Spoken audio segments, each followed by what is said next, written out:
صلاة الله سلام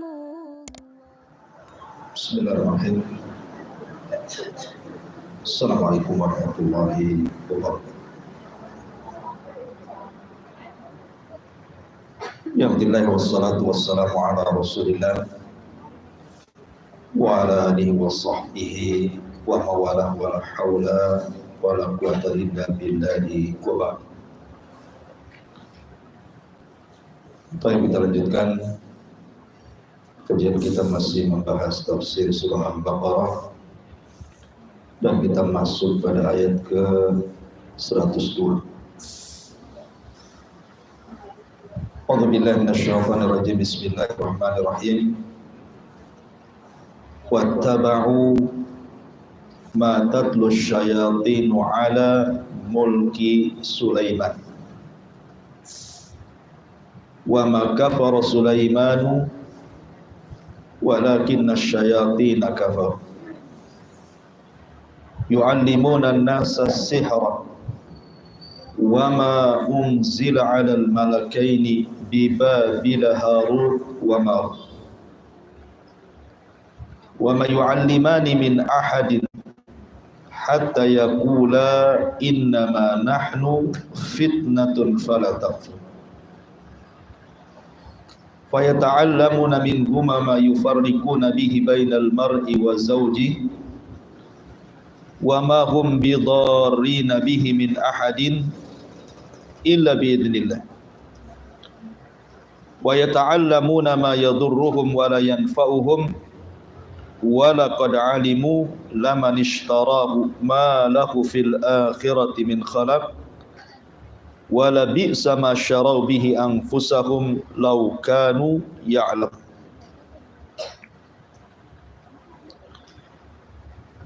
Dan mereka mengikuti apa yang dibacakan syaitan pada zaman kerajaan Sulaiman. Dan tidaklah Sulaiman kufur, akan tetapi setan-setan itulah yang kafir. Mereka mengajarkan manusia tentang sihir dan tidaklah diturunkan kepada dua malaikat di Babil, Harut dan Marut. Dan tidaklah keduanya mengajarkan, dan tidaklah salah satu dari keduanya mengajarkan sampai berkata, sesungguhnya kami adalah fitnah bagi kalian, maka jangan kufur. Maka mereka pun mempelajari dari keduanya apa yang bisa memisahkan antara suami istri. Dan tidaklah mereka mendatangkan madarat terhadap siapapun kecuali karena izin Allah.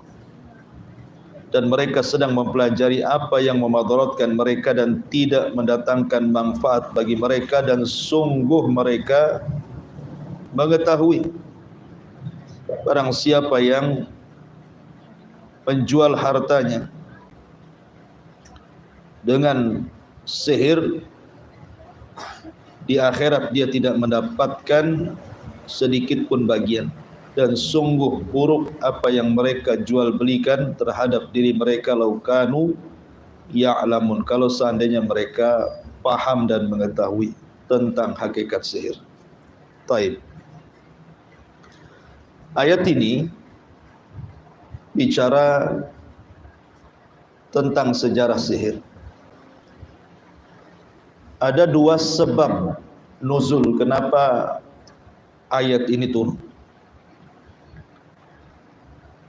Asbab nuzul yang pertama, ketika Nabi SAW berada di Madinah, artinya setelah hijrah, orang-orang Yahudi datang kepada Nabi SAW bertanya tentang hakikat sihir. Apa itu sihir? Maka Nabi SAW tidak menjawab sampai turun ayat ini. Ayat ini menjawab soalan orang-orang Yahudi yang bertanya kepada Rasul, apa itu sihir? Maka turunlah wattaba'u ma tatlu syayatin ala mulki Sulaiman ila akhiril ayat. Kemudian sebab nuzul yang kedua, di kota Madinah itu ada 3 kabilah Yahudi besar. Yang paling besar adalah Bani Qunaiqa, kemudian setelahnya Bani Nadir, kemudian setelahnya Bani Quraidah.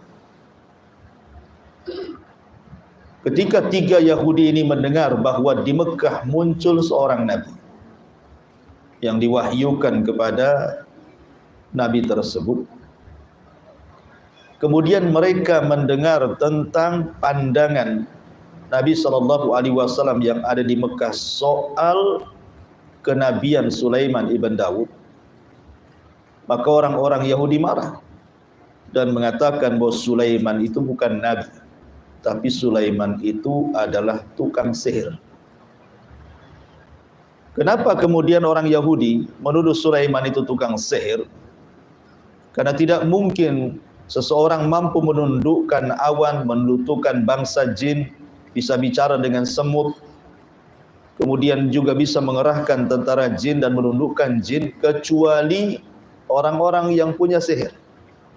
Jadi orang-orang Yahudi menuduh bahwa Sulaiman itu tukang sihir, sementara kita dalam Islam mengatakan Sulaiman itu adalah seorang nabi, putra Daud alaihi salam. Maka untuk kemudian membantah dari perkataan orang-orang Yahudi yang menganggap Sulaiman itu kafir, turun ayat ini. Dan mereka mengikuti apa yang dibacakan setan-setan pada masa kerajaan Sulaiman. Wa ma kafara Sulaiman, Sulaiman tidak kafir. Artinya Sulaiman tidak mengajarkan sihir. Dari sini kita katakan bahwa sihir itu kekafiran.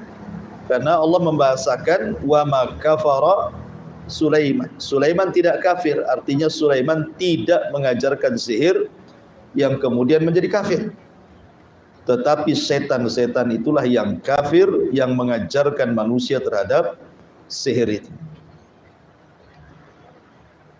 Ini sebab nuzul yang kedua. Ada juga tambahan dari para ulama bahwa orang-orang Yahudi Madinah itu mereka sangat benci dengan Rasul dan para sahabat. Mereka sangat membencinya, apalagi dengan perkembangan Islam yang begitu pesat di kota Madinah. Jadi ketika mereka bertanya sesuatu, kemudian Nabi SAW menjawabnya dan benar jawabannya. Kemudian orang Yahudi mengatakan, siapa yang menurunkan wahyu? Malaikat siapa yang menurunkan wahyu? Kemudian Nabi SAW mengatakan Jibril. Sejak itulah kemudian mereka mencaci maki Jibril, bahkan mencaci maki Mikail, dan menuduh kedua malaikat ini yang mengajarkan sihir. Makanya di sini Allah mengatakan wa ma unzila 'alal malakaini. Ma di sini bukan mausul tetapi nafi, dan tidaklah diturunkan kepada dua malaikat, maksudnya Jibril dan Mikail, untuk mengajarkan sihir. Ada juga yang berpendapat seperti itu. Intinya bahwa ayat ini menjelaskan tentang sejarah sihir. Baik, kita akan masuk pada tafsir. Di sini Allah mengatakan wattaba'u ma tatlu syayatin ala mulki Sulaiman. Dan mereka mengikuti apa yang dibacakan syaitan pada masa kerajaan Sulaiman. Nabi SAW menceritakan dalam sebuah hadis yang sahih bahwa di zaman Sulaiman atau di zaman sebelum Nabi Allah Sulaiman itu jin-jin itu biasa naik ke langit. Dan mereka punya pos-pos di atas awan. Kemudian dari pos-pos di atas awan itulah mereka kemudian satu dengan yang lainnya naik ke langit. Kemudian mereka mendengar-dengar di bawah langit yang pertama itu seperti orang panjat pinang. Apabila kemudian yang paling atas yang dekat dengan langit pertama mendengar percakapan malaikat Jibril yang sedang menugaskan qada wal qadar dari Allah Subhanahu wa taala kepada para malaikat, karena Allah mengatakan fi kulli yaumin huwa fi sya'ni. Setiap hari itu Allah punya kesibukan. Ya, kesibukan Allah ya mewafatkan si fulan, menghidupkan si fulan, melahirkan si fulan, membuat bencana, membuat subur, membuat di dunia ini aktivitas tidak berhenti setiap hari. Itulah kesibukan Allah. Tetapi tentu Allah Subhanahu wa taala ketika menghendaki sesuatu di bumi itu diutus tentaranya. Lah tentaranya itu para malaikat. Malaikatlah yang menurunkan hujan, menumbuhkan, menghidupkan, mematikan dan begitu seterusnya atas perintah Allah. Lah yang pertama kali diperintahkan adalah Jibril untuk disampaikan tugas-tugas itu kepada para malaikat di langit pertama. Lah saat Jibril itu menugaskan tiap-tiap malaikat untuk melakukan sebuah kejadian di bumi, disitulah jin-jin yang dekat dengan langit yang pertama terkadang mendengar percakapan antar malaikat itu. Apabila mendapatkan satu kalimat, kemudian disampaikan kepada jin yang di bawahnya, kemudian disampaikan kepada jin yang di bawahnya lagi, dan begitu seterusnya sampai kepada pos jin yang ada di atas awan. Lah jin yang paling bawah yang ada di pos itulah yang kemudian turun ke bumi, kemudian menjual perkataan itu ke para normal, para peramal, para dukun dan begitu seterusnya. Lah di zaman sebelum Sulaiman tersebar sihir di mana-mana. Tentu yang mengajarkan sihir itu syaitan kepada para dukun yang ada di bumi. Jadi sihir itu di Babil, di Irak itu luar biasa, menyebar sangat pesat sekali. Kenapa demikian? Karena langit itu baru dicegat. Tidak boleh ada satupun jin yang mencuri dengar itu hanya ketika di zaman Nabi diutus. Artinya sebelum Nabi diutus, walaupun diutus para Nabi, jin itu masih bisa ke langit mencuri dengar gitu ya. Tetapi setelah Nabi SAW diutus, Allah Subhanahu wa ta'ala fungsikan bintang untuk melempari setan yang ada di atas awan itu. Terkadang setan itu belum sampai ke atas, kemudian disambar oleh meteor-meteor dan mati. Terkadang sempat mendengar, kemudian tersambar meteor, tapi kalimatnya sudah disampaikan kepada jin yang di bawah. Tetapi di zaman Rasul murni langit itu terjaga. Tidak ada satupun jin yang naik ke langit, karena setiap mereka naik pasti akan mati. Sambar dengan bola-bola api dari meteor itu. Sehingga kemudian iblis merasa ada masalah dengan langit. Sehingga kemudian iblis mengerahkan anak buahnya untuk mencari tahu ada apa, kenapa langit tidak bisa ditembus. Di sini ada cerita namanya jin nasibin. Ada 7 jin atau 8 jin itu ketika mencari kabar tentang ada apa dengan langit, nyasar pula di kebun kurma.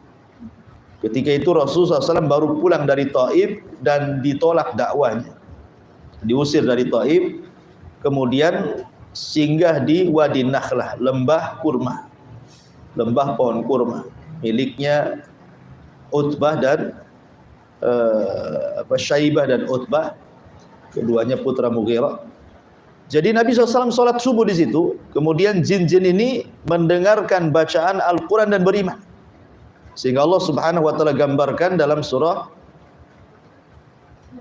jin sendiri, qul uhiya ilayya annahu istama'a nafarun minal jinni faqalu inna sami'na qur'anan ajaban. Turun ayat ini, bahkan satu surat menjelaskan tentang masalah jin. Kemudian jin-jin ini pulang menjadi dai dan berdakwah di kalangan jin di Yaman. Akhirnya banyak ribuan masuk Islam jin-jin.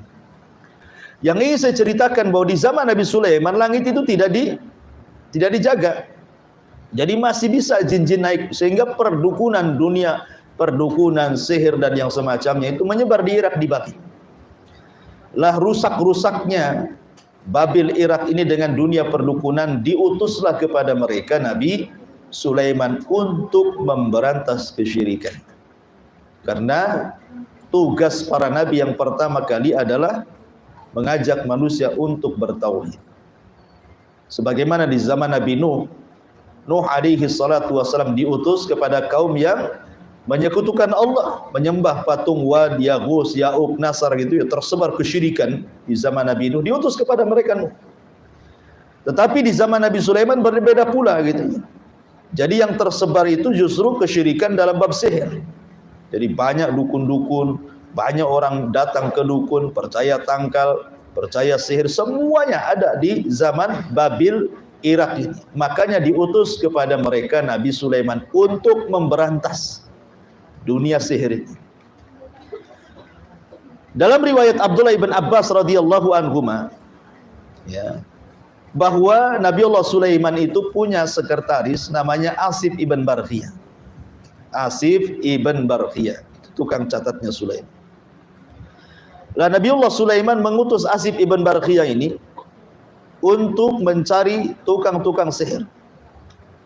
Ya, kalau mereka tidak menyerahkan buku-buku sihir mereka bunuh. Kemudian mereka suruh bertobat. Akhirnya kemudian Asif ibn Barkhiyah ini dibekali tentara-tentara yang digerakkan Sulaiman mencari siapapun tukang sihir yang ada di Babil. Sehingga tidak ada satupun tukang sihir yang berani kepada Nabi Allah Sulaiman. Apalagi Nabi Sulaiman diberikan mukjizat yang tidak diberikan kepada para nabi sesudah dan sebelumnya. Bisa menundukkan jin, bisa menundukkan awan, bisa menundukkan angin, bisa menundukkan binatang-binatang, segala sesuatu atas kehendak Allah bisa ditundukkan. Akhirnya kemudian tukang-tukang sihir kan takut. Makanya Asif ibn Barkhiyah kemudian mengumpulkan kitab-kitab tukang-tukang sihir itu. Kemudian oleh Sulaiman diletakkan di sebuah kotak dan dipendam di bawah singgasananya. Lah Nabi Sulaiman mengancam siapapun maniqtaraba minal jin, siapapun dari kalangan jin yang berani-berani mencuri kotak yang berisi tentang buku-buku tukang sihir ini, maka ku jamin dia terbakar. Tetapi siapapun dari kalangan manusia yang mengambilnya pasti kubur. Sehingga sejak Nabi Sulaiman berkuasa menjadi nabi dan rasul sekaligus menjadi raja dari Bani Israel, maka tidak ada satupun jin dan manusia mendekati singgasana Sulaiman, apalagi mencuri kotak yang berisi buku-buku sihir itu.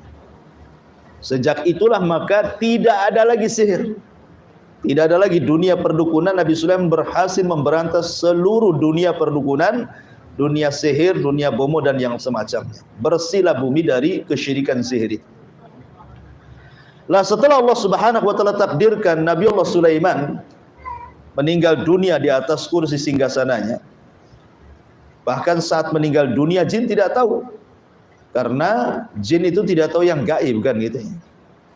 Jadi Sulaiman itu ketahuannya meninggal itu setelah singgasananya roboh dimakan rakyat. Baru jin-jin itu mengakui gitu ya. Kalau dari dulu tahu Sulaiman mati katanya, ngapain kita sibuk-sibuk kerja? Terhina kita di hadapan Sulaiman. Karena jin takut dengan Sulaiman, terpaksa mereka kerja. Kalau enggak dihukum kan itu ya. Dari sini menunjukkan bahwa jin itu tidak tahu yang gaib. Sementara jin itu referensinya dukun-dukun. Lah kalau jinnya saja rujukannya tidak tahu yang gaib, berarti dukun tidak tahu yang gaib, lebih parah gitu ya. Jadi kita katakan bahwa dukun itu para pendusta, ya, para penghibur. Lah kemudian setelah Sulaiman meninggal dunia dan orang-orang generasi pertama, maksudnya para ulama setelah Nabi Sulaiman juga sudah meninggal dunia. Jadi orang-orang yang bertauhid, yang mengikuti ajaran Sulaiman juga sudah meninggal dunia, sudah jauh zamannya. Sama dengan di zaman Nabi Nuh kan, zaman ketika murid-muridnya Wud, kemudian Suwa, Yagus masih hidup, belum disembah patung-patung itu. Kemudian setelah 3 generasi lewat baru disembah. Jadi generasi pertama Sulaiman meninggal pun belum ada yang kemudian berani mengambil buku-buku sihir itu. Sampai ketika sudah tidak ada lagi orang muwahhid ahli tauhid, ulama-ulamanya sudah pada meninggal, iblis datang menjelma orang soleh. Ya, iblis datang menjelma orang soleh, datang kepada orang-orang Yahudi, Bani Israel. Kemudian dikatakan, maukah kutunjukkan kepada kalian sebuah pembendaharaan yang tidak akan musnah. ilmu yang dimiliki Sulaiman. Kalau kalian mau mengambil pembenaran itu, maka kalian akan memiliki ilmu seperti Sulaiman. Kemudian iblis mengatakan, sesungguhnya Sulaiman itu bukan nabi, tapi tukang sihir. Orang-orang tidak percaya, ya, karena bagaimanapun Sulaiman itu sangat kuat ajarannya. Makanya nggak ada yang percaya mengatakan Sulaiman itu tukang sihir. Tapi yang namanya setan, datang satu kali gagal, datang dua kali. Ketika dua kali datang, datang tiga kali. Modelnya kan begitu ya. Ya. Akhirnya karena terus-teruskan kan begitu. Sebuah kabar itu, kalau pertama kali mungkin orang mengatakan, nah ini hoax. Memang hoax gitu ya. Tapi kalau terus, kadang-kadang hati ini jadi goncang. Jangan-jangan benar. Nah gitu maksudnya ya. Jadi iblis terus datang mempengaruhi orang-orang yang jauh setelah generasi setelah Nabi Sulaiman alaihi salam. Akhirnya lambat laun mereka yakin bahwa Sulaiman itu tukang sihir. Akhirnya orang-orang jahat di antara mereka kemudian berusaha untuk menggambil pembendaharaan yang di bawah singgasana Sulaiman. Maksudnya kotak yang berisi buku-buku sihir itu. Dan berhasil diambil. Ya, kemudian dipelajari, akhirnya kemudian menyebarlah kesyirikan kembali setelah era meninggalnya Nabi Sulaiman. Jadi sebelum tersebar kesyirikan, datangnya Sulaiman hilang.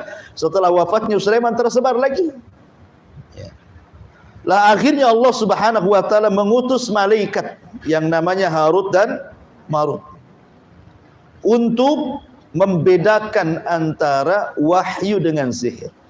Bahwa yang tersebar di tengah-tengah masyarakat itu adalah syaitan yang mengajarkannya. Itu bukan wahyu daripada Sulaiman. Makanya akhirnya Allah turunkan Harut dan Marut untuk datang kepada manusia, memberitahu bahwa sihir itu perbuatan setan. Makanya Harut dan Marut selalu mengatakan fala takfur. Ya, jangan kufur kalian. Jangan kufur. Jadi Allah Subhanahu wa taala mengutus dua malaikat itu bukan mengajarkan sihir, bukan. Ingin menjelaskan hakikat sihir. Ya, Harut dan Marut itu diturunkan untuk menjelaskan hakikat sihir, bahwa sihir itu kekufuran. Maka kalau mempelajari jangan kufur, gitu maksudnya ya. Tetapi kemudian orang-orang Yahudi ada yang tidak mau mempelajari, ya ngikuti nasihatnya Harut dan Marut. Ada juga yang terus-menerus mempelajari, akhirnya jadi jahat. Sejak itulah tersebar ilmu sihir di kalangan orang Yahudi sampai di zaman Nabi. Ketika Nabi SAW memuji Sulaiman bahwa dia seorang Nabi dan Rasul, orang-orang Yahudi Madinah tidak terima dan mengatakan Sulaiman itu tukang sihir katanya. Dia bukan Nabi. Ya, dan begitulah sampai hari ini menganggap Sulaiman itu tukang sihir. Itulah keyakinan orang-orang Yahudi. Baik, kita baca Allah Subhanahu wa taala berfirman, "Wattaba'u ma tatlus syayatin 'ala mulki Sulaiman." Dan mereka mengikuti apa yang dibacakan setan-setan di zaman kerajaan Sulaiman. Wa ma kafara Sulaiman, Sulaiman tidak kafir. Jadi tuduhan orang-orang Yahudi kepada Sulaiman mengajarkan sihir itu tidak benar. Karena Allah Subhanahu wa taala bantah Sulaiman tidak kafir, artinya Sulaiman tidak mengajarkan sihir. Dari sini menunjukkan bahwa sihir itu kekafiran. Sihir itu kekafiran. Bagaimana tidak kafir? Penyihir itu kadang-kadang menginjak mushaf. Terkadang 40 hari tidak wudu. Ya, terkadang tidak salat. Terkadang mereka mengolok-olok Allah, mengolok-olok Rasul, mengolok-olok ayat-ayat Al-Qur'an. Terkadang mereka menyembelih kepada selain Allah. Ya kan? Terkadang mereka kemudian menghina ayat-ayat suci Al-Qur'an. Ya, makanya dunia sihir itu dunia kekafiran. Di sini Allah mengatakan wa ma kafara Sulaiman, Sulaiman tidak kafir karena dia tidak mengajarkan sihir, karena sihir itu tuh kekafiran, dan memang begitu praktek sihir itu semua isinya kekafiran. Kemudian Allah katakan, lalu siapa yang mengajarkan sihir itu kalau bukan Sulaiman? Walakinna syayatina kafaru. Allah menyingkap siapa pelaku yang mengajarkan sihir itu. Tetapi setan-setan itulah yang kafir. Maksudnya setan-setan itulah yang mengajarkan kekafiran. Apa kekafirannya? Yu'allimunan nasa sihra. Kekafirannya adalah karena mereka mengajarkan manusia soal sihir. Kayak lagi dari sini bahwa sihir itu adalah kekafiran dan perbuatan setan. Makanya dalam ayat yang lain Allah mengatakan, alam tara ilal ladina utul kitaba, alam tara ilal ladina utu nasiban minal kitab, yu'minuna bil jibti wat taghut. Allah mengatakan, alam tara ilal ladina utu nasiban. Tidakkah engkau melihat orang-orang yang diberikan bagian daripada kitab, maksudnya orang-orang Yahudi, yu'minuna bil jibti wat taghut, yang awalnya mereka beriman dengan Taurat, yakin dengan Taurat, mengamalkan Taurat, tiba-tiba berpaling dan mereka beriman kepada al-jibti dan taghut. Apa jibti? Kata Jabir, jibti itu artinya al-kahana, dunia perdukunan. Ada yang mengatakan saharah, dunia sihir. Adapun taghut itu syaitan, ya setan-setan. Jadi orang-orang Yahudi dulu itu awalnya berpegang kepada tauhid. Mereka masih mengikuti Taurat. Mereka masih mengikuti ajaran-ajaran Taurat. Tetapi setelah kemudian di zaman Sulaiman meninggal dunia, kemudian setan datang membujuk orang-orang Yahudi untuk mempelajari sihir. Akhirnya mereka tidak yakin dengan Taurat dan beriman dengan dunia perdukunan dan sihir. Makanya Allah turunkan ayat, alam tara ilal ladina utu nasiban minal kitab yu'minuna bil jibti wa taghut. Ya, mereka beriman dengan al-jibti, dunia sihir, dunia dukun, dan juga taghut, bekerja sama dengan syaitan. Ya, karena setan inilah yang mengajarkan manusia sihir. Walakinna syayatina kafaru yu'allimuna nasa sihra. Tetapi setanlah yang kufur mengajarkan manusia. Wama, ada sebagian ulama mengatakan ma di sini ma mausul. Kalau ma mausul artinya adalah apa-apa dan apa-apa gitu ya. Unzila yang diturunkan kepada dua malaikat. Tetapi yang rajih wallahu alam di sini bukan mausul tetapi nafi, artinya tidak. Ma di sini artinya tidak. Wama dan tidaklah gitu artinya. Bukan dan apa-apa, ya. Wama dan tidaklah unzila alal malakaini, diturunkan kepada dua malaikat untuk mengajarkan sihir, mengajarkan kekufuran, tidak. Malaikat itu tidak diturunkan untuk mengajarkan kekufuran, untuk mengajarkan sihir, untuk mengajarkan kesyirikan, tidak. Bahkan mereka yang kemudian mengatakan kepada manusia jangan kufur, ya, jangan kemudian mempelajari sihir. Mereka lah yang menyingkap hakikat sihir itu. Di Babil Harut wa Marut. Di Babil Harut dan Marut. Terjadi silang pendapat siapa Harut dan Marut di situ. Ada tiga pendapat. Ada yang mengatakan Harut dan Marut itu adalah manusia. Saking solehnya, makanya disebut malakai ini dua malaikat. Jadi iblis itu datang kepada Harut dan Marut, merayu agar Harut dan Marut mengambil kotak di bawah singgasana Sulaiman.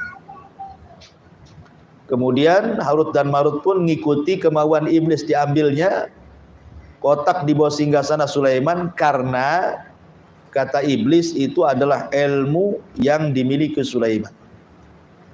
Akhirnya dipelajari oleh Harut dan Marut. Setelah tahu, kemudian setiap ada orang yang belajar kepada Harut dan Marut mengatakan, jangan, ini sihir, kalian bisa kufur. Kan itu ya.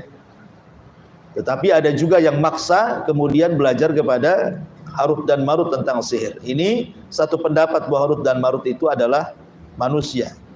Alasan mereka kalau dikatakan malaikat, mustahil malaikat mengajarkan sihir. Kemudian yang kedua, Harut dan Marut itu artinya jin. Ya, jin-jin itulah yang disebut dengan Harut dan Marut. Jin-jin yang jahat, yang hendak menyesatkan manusia dengan mengajarkan kepada manusia tentang sihir. Kemudian pendapat yang ketiga, Harut dan Marut itu malaikat. Dan ini juga yang dikuatkan oleh Syekh Shalih Fauzan dan juga yang lainnya. Lalu kenapa Allah Subhanahu wa taala turunkan malaikat untuk mengajarkan sihir? Bukan mengajarkan sihir, tidak. Karena malaikat ini mengatakan kepada orang-orang yang hendak belajar itu, jangan kalian kufur. Jadi diturunkan dua malaikat itu untuk ibtila, untuk ujian kepada manusia. Jadi sengaja diturunkan Harut dan Marut itu. Jadi manusia diuji keimanan mereka.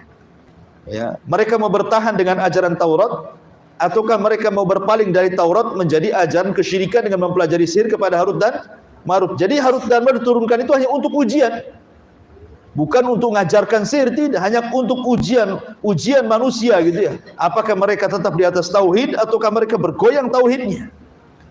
Karena manusia itu kan harus diuji keimanannya. Ya, untuk mengetahui ini keimanannya kokoh, ini enggak kokoh, ini sabar, ini benar, kan harus diuji. Macam mana cara mengujinya kan gitu? Diuji ya dengan dikirimnya Harut dan Marut di sini. Rupanya banyak yang goyang imannya. Ada yang tetap mereka tidak mau belajar sihir karena tahu sihir itu kesyirikan, tapi ada juga yang goyang akidah mereka. Ya, jadi turunnya malaikat sekali lagi lil ibtilah, untuk ujian saja, bukan untuk mengajarkan sihir. Bukan itu maksudnya, karena Harut dan Marut pun kalau dikatakan malaikat tetap dia mengatakan fala takfur, jangan kufur. Jadi menunjukkan bahwa malaikat diturunkan oleh Allah itu hanya untuk menguji manusia, keimanan mereka sampai di mana. Ya, memegang Taurat mereka sampai di mana sehingga diturunkan Harut dan Marut. Kemudian Allah mengatakan fayata'allamuna minhuma ma yufarriquna bihi bainal mar'i wa zawji. Dan mereka mempelajari dari keduanya, Harut dan Marut, ma yufarriquna, apa yang bisa memisahkan bihi dengan sihir tersebut, bainal mar'i wa zawji, antara seseorang dan pasangannya. Dari sini menunjukkan bahwa sihir itu kebanyakan adalah ditujukan kepada keluarga.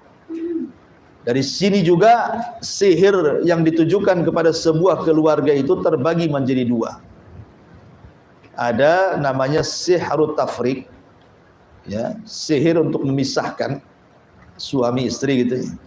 Ada namanya sihrul mahabbah, sihir untuk kesukaan seorang suami kepada istri atau sebaliknya, ke bahasa kitanya pelet gitu ya. Jadi ada yang sifatnya memisahkan, ada yang sifatnya menggabungkan. Ada sihir tafriq, memisahkan, ada sihir mahabbah, ilmu pelet gitu ya. Dan itu kebanyakan seperti itu. Dan kalau kita cerita tentang dua ilmu ini, sebenarnya dua ilmu ini tergabung padanya dua sihir. Pertama sihru takhyil, yang kedua sihru al-hakiki. Ya, sihir hayal dan juga sihir hakikat. Ya, karena sihir itu kan ada dua, ada yang sifatnya hayalan, ada yang sifatnya hakikat sihir itu. Yang sifatnya hayalan seperti sihir di zaman Nabi Musa. Ketika Nabi Musa berduel dengan tukang-tukang sihir Firaun, itu sifatnya sifat sihir hayalan. Karena tukang-tukang sihir yang melempar tambang, potongan-potongan tambang itu yang sudah dikasih obat kimia, ya, kemudian mereka memantra-mantrai sehingga kemudian seolah-olah tambang itu bergerak-gerak, sehingga dihayalkan kepada Musa bahwa itu ular yang hendak menyerahnya. Jadi ini sihir hayal, sampai Nabi Musa pun terhipnotis tuh, ketakutan kan. Tapi Allah Subhanahu wa taala mengatakan la takhaf, jangan takut, kata Allah. Lemparkan saja tongkatmu, katanya. Akhirnya Musa pun melemparkan tongkat dan jadi ular besar, kemudian memakan semua bayangan-bayangan ular yang dibayangkan tukang sihir kepada Nabi Musa. Ini disebut sihir takhil namanya. Ya, atau mungkin bahasa sekarang ini bisa disebut dengan hipnotis. Ya kan, hipnotis sebagian sihir. Ya bagaimana tidak sihir, orang ditepuk punggungnya, uangnya habis diambil. Diajak ngomong, toto antingnya, gelangnya, kalungnya dikasih gitu. Apa yang kalau bukan sihir? Ya, hipnotis itu sihir. Walaupun orang-orang hipnoterapi itu enggak terima kalau hipnotis itu sihir. Sihir gimana? Apa yang tidak disebut sihir? Orang enggak sadar gitu ya. Kadang-kadang pakai media rokok gitu ya, sambil datang ke pasar, beli-beli, kemudian ngerokok, asapnya disemburkan ke pedagangnya, belum bayar atau minta kembali. Kembalinya mana, Bu? Katanya. Ya, dikasih, kena hipnotis kan itu ya. Ya, hati-hati itu kalau ibu jualan ada orang ngerokok, jangan-jangan lagi hipnotis.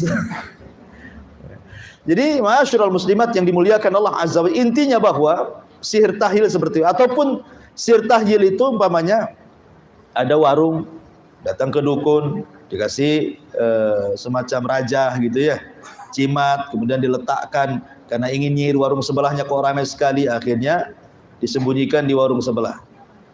Ditaruh, ditanam di depannya atau ditaruh di atapnya, pokoknya nggak ketahuan yang punya warung aja ya. Kemudian dihayalkan. Jadi yang tadinya ramai nggak ramai. Jadi kalau orang datang ke situ yang biasa langganan kayaknya menakutkan, kayaknya ada apa gitu ya.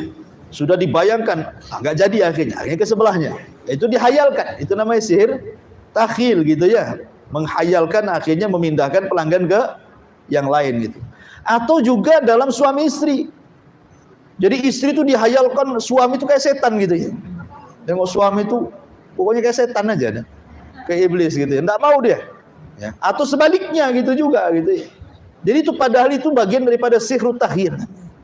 Dihayalkan sehingga akhirnya terjadi kebencian. Suami benci istri atau sebaliknya. Ya. Memang setan sengaja menghayalkan, itu namanya sihir takhil. Ataupun mungkin betul-betul hakikat. Nah, hakikat ini yang bahaya karena bisa membunuh. Bisa membuat orang stroke berkepanjangan, bisa membuat orang sakit tidak jelas sebabnya, akhirnya nggak normal orang ini, nggak seperti orang biasa bisa aktivitas, dia hanya tidur termenung, gelisah, pokoknya hidupnya penuh dengan ketakutan, terkadang bisa membunuh. Nah, ini yang bahaya. Ya, itu namanya sihir hakikat, tuh bahaya sekali ya. Ini yang kemudian yang puncak daripada ilmu sihir ya inilah. Ya, sampai membuat orang stroke, dikirimnya paku, dikirimnya macam-macam gitu ya ke perutnya sehingga akhirnya kemudian dia sakit berkepanjangan berakhir dengan kematian. Lah di sini ini sihir takhil, maknanya yufarriqu bainal mar'i wa zauji. Kenapa kemudian setan itu lebih fokus kepada sihir untuk menghancurkan keluarga? Karena setan itu paling senang kalau ada keluarga hancur. Dalam sebuah hadis Nabi SAW bahwa setan itu akan mengutus setiap harinya dari singgasana di tengah lautan, kemudian ya ba'atsu saraya, mengutus tentara-tentaranya. Jadi pagi diutus, malam kasih laporan. Jadi kalau kasih laporan, wahai Tuan Iblis, saya sudah berhasil tuh menggoda si Anu sampai tidak sholat. Iblis biasa-biasa aja. Ya. Kata orang ini, kenapa kok nggak bahagia wahai Tuanku Iblis? Aku kan sudah goda dia sampai tak sholat. Apain kok goda? Nggak digoda pun nggak sholat dia katanya. Jadi orang-orang ini ada yang kayak gitu. Jadi Iblis tuh nggak terlalu ini bangga kalau ada orang goda bisa sampai berbuat zina, bisa sampai judi, mabok atau nggak sholat. Itu nggak begitu bangga. Tapi ketika anak buahnya laporan, wahai Tuan Iblis, saya berhasil menceraikan keluarga si fulan, itu paling bangga. Bangkit dia, diambil piala, diletakkan di kepalanya, dipeluknya dan mengatakan anta. Oh, kamu ini pasukan terhebat dari pasukanku. Kenapa demikian? Karena kalau seandainya setan itu berhasil memisahkan suami istri, itu korbannya bukan satu orang. Ya. Korbannya ya istrinya korban, suaminya korban, keluarga istri korban, keluarga suami korban, teman-temannya juga korban, ikut-ikutan kan itu karena curhat ke kawannya kan. Kemudian anak-anaknya juga jadi korban. Terkadang anak-anaknya betul-betul ditelantarkan. Ya, ketika suami istri umpamanya menikah kemudian cerai punya anak. Kemudian istrinya kawin lagi, suaminya kawin lagi, anaknya bingung mau ikut siapa, diletakkan di neneknya. Iblis datang, "Nek, nak, kalau ibumu tidak mengakui kau anakmu, kau anaknya, atau bapakmu enggak mengakui kau anaknya, kau jadi anak setan aja lah, anak iblis saja." Jadi yang merawat iblis itu jadinya. Itu maksudnya. Makanya banyak akhirnya anak-anak hasil dari perceraian kalau enggak bertanggung jawab keduanya jadi anak setan jadinya tuh. Karena jadi anak angkat setan kan jadinya. Dari situlah makanya setan suka. Ya. Kalau ada yang bercerai itu paling suka. Makanya kemudian difokuskan di sini, setan itu mengajarkan ma yufarriquna bihi bainal mar'i wa zauji. Ya, mereka mengajarkan apa yang bisa memisahkan antara suami istri. Kemudian Allah Subhanahu wa taala menjelaskan hakikat sihir. Ya. Wa ma hum bidharina bihi min ahadin illa biidznillah. Ingat bahwa hakikat sihir itu tidak akan memudaratkan siapapun. Karena sihir juga terjadi karena izin Allah. Satu dunia, Bu, ngomong sama ibu, saya sihir ibu, saya santet ibu, ya. Kalau tidak ditulis lauhil mahfud, ibu terkena santet, nggak akan bakalan dukun sukses. Sesakti apapun nyantet kita, tidak akan kena. Tapi kalau memang sudah ditulis, gitu ya, Kita terkena santet, walaupun yang nyantet dukun abal-abal pasti kena tuh. Karena sudah ditulis Lauhil Mahfuz. Makanya Rasul mengatakan, kalau seandainya jin dan manusianya berkumpul, ala an yadhurruka, untuk memberikan madarat kepadamu, kata Rasul. La yadhurruka illa ma qad katabahullahu lak. Maka tidak akan sampai madarat kepadamu kecuali sudah dicatat Allah. Ya.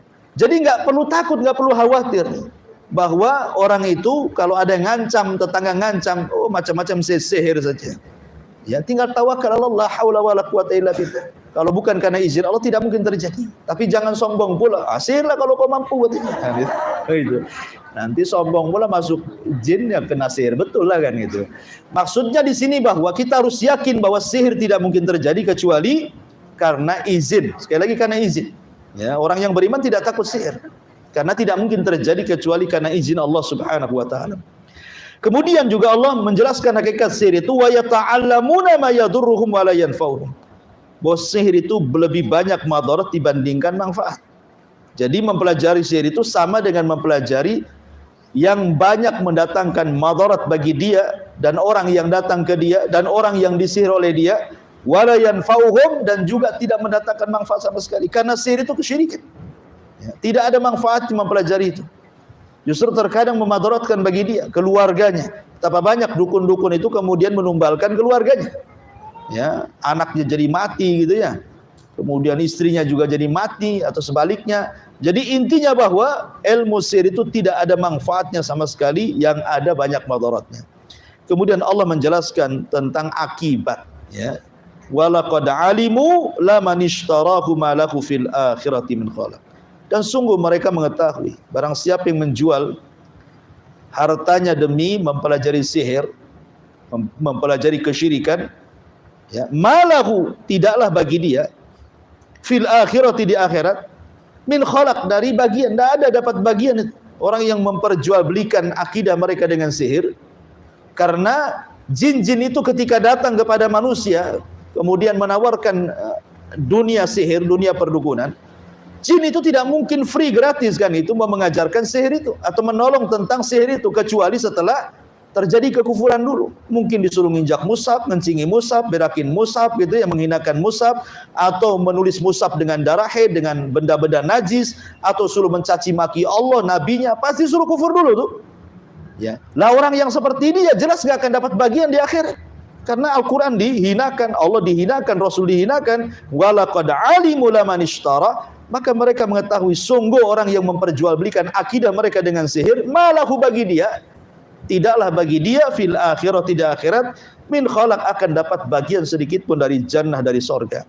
Wala bi'sa ma syarau bihi, amat buruk apa yang mereka jual belikan, anfusam, terhadap diri mereka, akidah dengan sihir gitu ya, tauhid dengan syirik.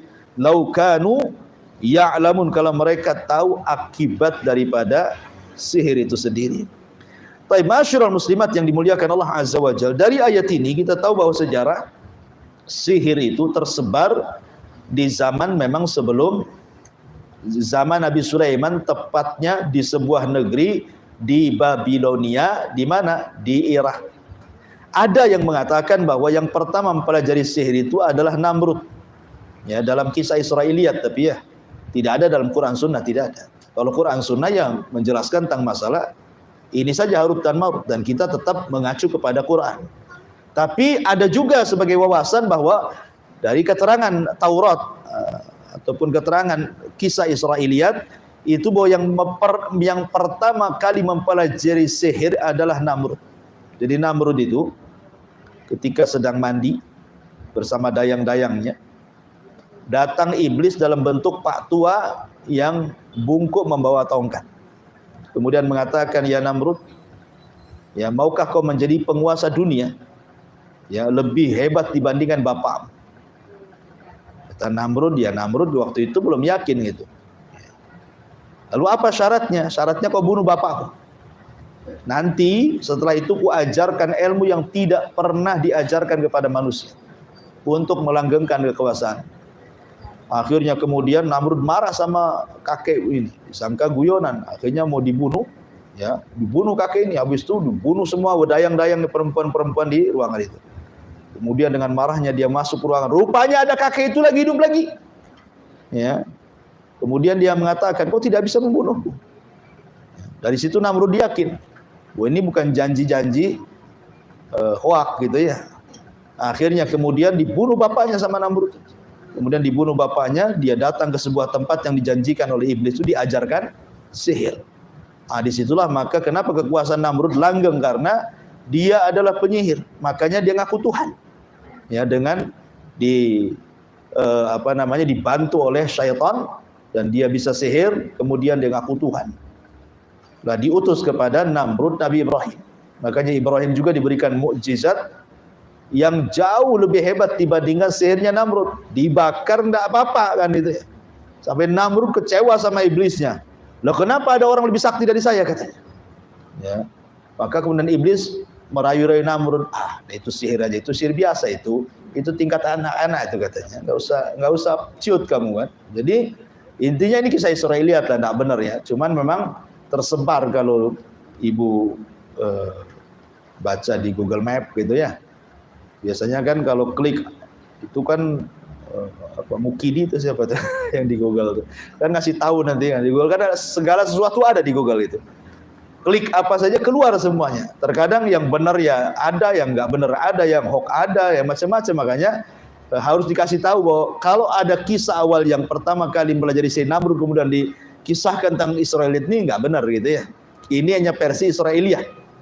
Tapi versi Quran kembali kepada kisah Harut dan Marut. Ini yang lebih selamat wallahu alam. Mungkin satu ayat dulu kita buat yang jawab saja silakan.